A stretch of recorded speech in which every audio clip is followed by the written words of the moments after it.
मेरी उम्र 12 साल की थी। मेरे पिताजी हमेशा बीमार रहते और मेरी माँ दूसरे के घर में आया की काम करती। मैंने कई सपने देखे थे, पढ़ लिख कर ज़रूर कुछ बनकर दिखाऊंगी, पर हालात ही कुछ ऐसे थे। ना मैं अपना बचपन जी पाई, ना पढ़ाई कर पाई। मैं अपने माँ बाप के ऊपर बोझ बन गई थी। हमेशा वे दोनों मेरी शादी की बातें करते। उनको मेरी चिंता होती, ये गरीब लड़की से कौन शादी करेगा, कौन रिश्ता जोड़ेगा। हमारे पास बेटी के अलावा देने के लिए कुछ नहीं है। यही सब बातें सोच सोच कर मेरी माँ काफ़ी परेशान रहते। कैसे भी करके हमारा गुजारा चलता। मेरी खेलने कूदने की उम्र में 40 साल की एक आदमी से मेरी शादी करा दी गई। मैं करती भी तो क्या। आखिर मेरे माँ बाप के होठों पर मुस्कान थी। वो खुशी को देखकर मैंने भी खुशी खुशी शादी कर ली। जब मैं वहाँ अपने ससुराल गई, वहाँ एक आंटी थी जो मेरे पति के पहला पत्नी थी। वो मुझसे अच्छे से बातें की, मेरा ख्याल रखी। फिर वो मुझे एक कमरे में लेकर गई। वो कमरा फूलों से सजा हुआ था। मैं उनसे कुछ पूछती, तब तक वो वहाँ से चली गई।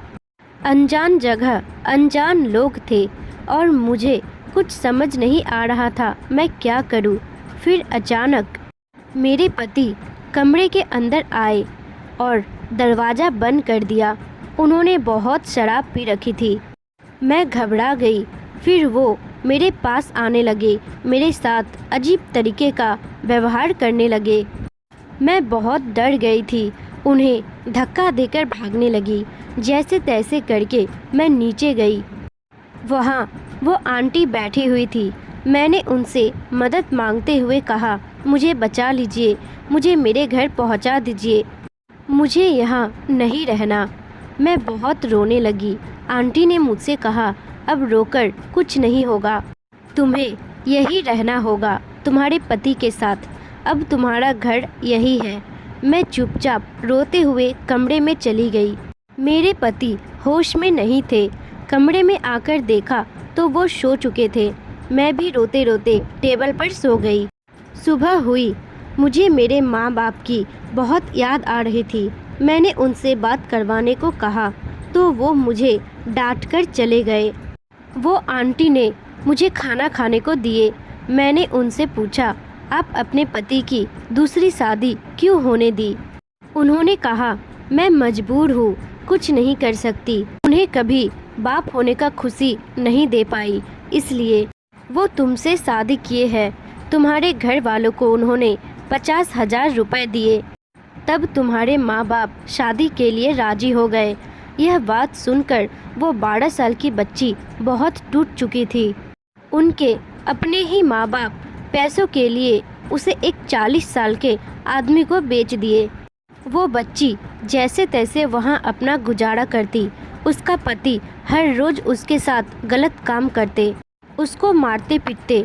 वो बच्ची हार मान गई थी अपनी ज़िंदगी से। ना कोई होश रहता, ना ठीक से खाना खा पाती। सिर्फ एक ही बात बोलती, वो पति नहीं हैवान है, मुझे यहाँ से जाना है, मेरी मदद कीजिए आंटी।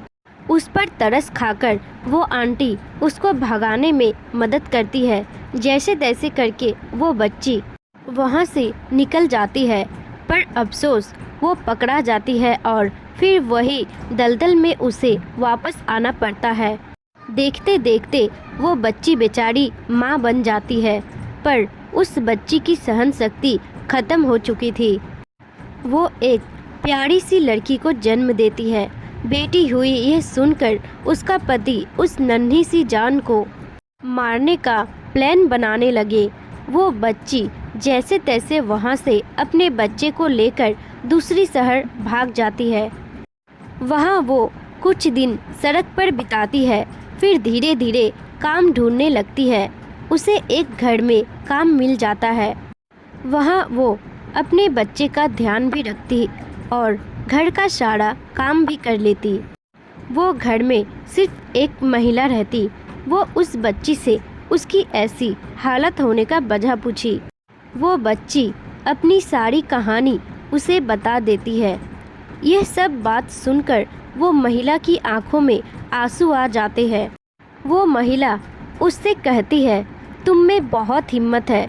तुम्हारी माँ जो तुम्हारे साथ किया वो बहुत गलत था, पर तुम अपने बच्चे की ज़िंदगी बर्बाद होने से बचा ली। तुम्हारी माँ को तुमसे सीखना चाहिए। बेटी कभी भी बोझ नहीं होती है। वो रोटी बनाने से लेकर रोटी कमाने तक की हिम्मत रखती है। पर अपनी बेटी को ऐसी जगह मत धकेलो जहाँ वो जीने की उम्मीद ही छोड़ दे। वो महिला उससे कहती है, मेरी कोई औलाद नहीं है, मैं यहाँ अकेले रहती हूँ। आज से तुम यहाँ मेरी बेटी बनकर रहोगी। देखते देखते उसकी बेटी भी बड़ी हो जाती है, पढ़ लिख कर टीचर बन जाती है और अपनी माँ का नाम रोशन करती है। बेटी को कभी कमज़ोर समझने की गलती मत करना। वो साक्षात लक्ष्मी का रूप होती है। खाना बनाने से लेकर खाना कमाने तक की हिम्मत रखती है। दोस्तों, आपको यह वीडियो पसंद आती है तो एक लाइक, कमेंट और वीडियो को अपने दोस्तों के साथ शेयर ज़रूर करें। साथ ही हमारे चैनल को सब्सक्राइब करना ना भूलें।